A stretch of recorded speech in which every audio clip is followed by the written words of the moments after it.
नमस्कार, news bioscope देख रहे हैं आप और मैं हूं आपके साथ अलका सिंह। अब एक बार फिर से बिहार वासियों के लिए एक बड़ी खबर राजस्व विभाग की तरफ से सामने आई है, जहां जिस तरीके से पहले पुश्तैनी जमीन को बिहार वासी जो भी जमींदार हैं वो बेच सकते थे या फिर खरीद सकते थे, अब उस पर रोक लगा दी गई है, जिसको लेकर अगर जमींदार की बात करें तो उनसे लेकर कोर्ट के छोटे बड़े कर्मचारियों तक में मायूसी छाई हुई है। इसी बीच एक बड़ा अपडेट है जो कि सामने आया है। हम आपको बताते हैं कि क्या बड़ा अपडेट है और क्या कुछ इसमें अब तक अपडेट किया गया है, क्योंकि कोर्ट की तरफ से एक बड़ा आदेश जो है वो सामने आया है।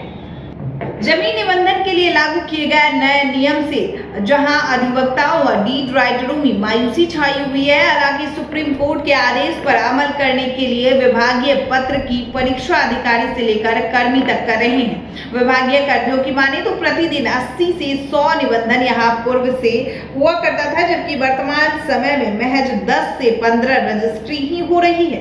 जब से रजिस्ट्री को लेकर नए नियम लागू किए गए हैं, तब से लोगों के बीच रजिस्ट्री को लेकर काफी परेशानी देखने को मिल रही है। वहीं आंकड़े बताते हैं कि 2023 में 1 जनवरी से 14 मई तक कुल 7617 निबंधन हुए थे। वहीं राजस्व की प्राप्ति 37 करोड़ 29 लाख की हुई थी। वहीं इस साल जमाबंदी कानून प्रभावी होने से पूर्व 1 जनवरी 2024 से 21 फरवरी तक 2692 दस्तावेज का निबंधन हुआ था, जिसमें लगभग 19 करोड़ रुपए राजस्व की प्राप्ति हुई थी। वहीं 22 फरवरी 2024 से जमाबंदी कानून लागू होने से लेकर अब तक कुल 1980 दस्तावेज का निबंधन हुआ है, जिसमें 15 करोड़ रुपए राजस्व को प्राप्त हुए हैं। वहीं अधिवक्ता और अयोध्या सिंह, राजेश कुमार, गुरु प्रसाद, शमशाद आलम सहित कई लोगों का यह कहना है कि भूमि विवाद तो अंचल व राजस्व अधिकारी लटका कर रखे हैं।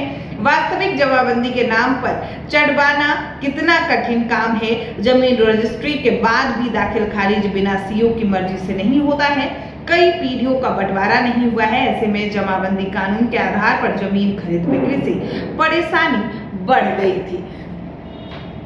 तो आपको एक बार फिर से बता दें कि जिस तरीके से पहले एक दूसरे के जमीन पर लोग चढ़ जाते थे और एक ही जमीन को कई बार बेचा जाता था, तो उस पर अब रोक लगा दी गई है, जिसके कारण जमीन की बिक्री दर और खरीद दर में भी कमी आई है, गिरावट आई है। लेकिन इससे एक चीज अच्छा हुआ कि जिस तरीके से भूमि विवाद जो है वो बढ़ता हुआ नजर आ रहा था, अब उस पर कहीं ना कहीं रोक लग सकती है, क्योंकि अब जमीन को वही बेच सकता है जिसके नाम से जमाबंदी होगी, चाहे वो उनके पुश्तैनी जमीन हो, उनके पिता के नाम पर हो। तो जब तक उनके नाम पर जमीन नहीं होंगे, तब तक वो उनकी खरीद या बिक्री नहीं कर सकते। बिहार झारखंड की तमाम खबरों के लिए बने रहे न्यूज बाइस्कोप के साथ।